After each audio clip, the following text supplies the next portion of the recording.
Black people never help each other. We never stick together. We are the most retarded culture in the world for that.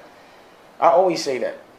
You know, for some reason, when black people get something, they think that they can't share it with other black people because that other black person is going to take it from them. But that's when someone's giving you something. You know, culturally, because we were slaves, I guess we feel that we need another culture to make us, to validate us, to get us from one level to the next. But, you know, it's to be expected. It's human. You know, we just got a black president there, 7 years ago. Things are just changing. So now black people are sticking together. But yeah, the old black man felt they had to shit on each other to survive. It was a survival tactic. You know, it's not excusable, but you know, I understand it. But yeah, we can't act like we stick together because we don't. You know, you can look at how we always get separated, and it's always someone from another culture that separates us. I could personally tell you that. Yeah, nah, we don't stick together. We be clowning like that. But I'm a black man, and I can say that. I've been trying to change that forever. Trust me. You don't think back in the day I was like, yo, let's Rockefeller, Bad Boy, Def Jam, Wu-Tang, all of us, let's just stick together and fuck everybody. But nobody wanted to do it. You know how many black people I tried to put together to make movies?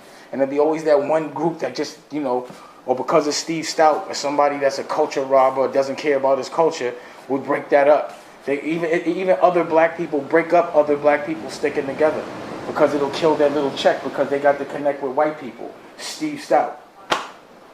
You know what I'm saying? That's what he always do. He always break us up so he can bring us and to get robbed. Like a guy like Steve Stout will always take the people that are protecting, you know, the creative and eliminate them so he could rob the creative. Just so he could get his money. Even if it kills that black man or that person's brand.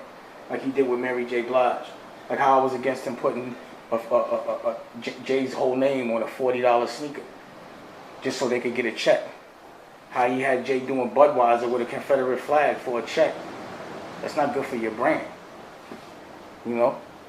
I wouldn't do it like that. That's his approach.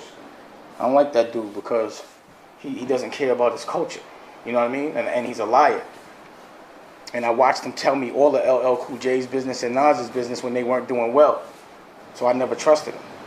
And I also watched Biggie Smalls' crew put lipstick on him and a wig on him when he fell asleep. That's how I first seen him.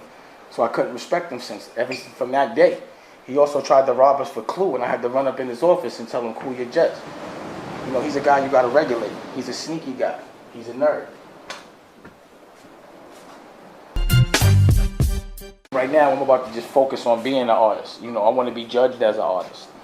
You know, I want to put it all on the line. I want to make money off me.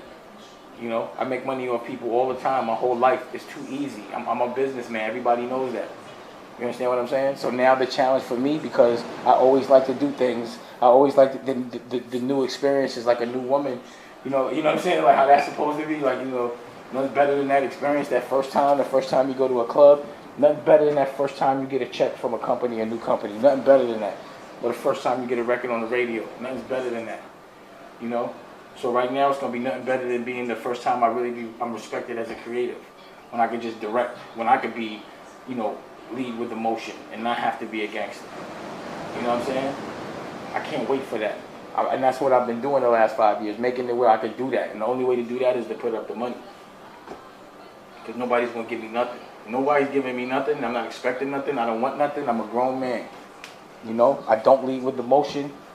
I have a tolerance for women because they got vaginas and they don't have testicles, pause, or any testosterone. But I have no compassion for a man that acts like he has no nuts, that reacts like he has a vagina. You know, I'm a man. I know what's hanging. You know what I mean? I know how you're supposed to react to things. So, man, there's no excuse in reacting with emotion. Men supposed to be men. Your job as a man is to take care of yourself and your family, your kids. Your job as a man is to take care of other people other than yourself. If you're just worried about yourself and you're complaining about it, then I see a vagina. And I have no time for a man with a vagina. At all. Not even a little time. Women, I forgive them all day. I don't know what it feels like not to have nuts. But I got nuts. You know what I'm saying? Period. Oh.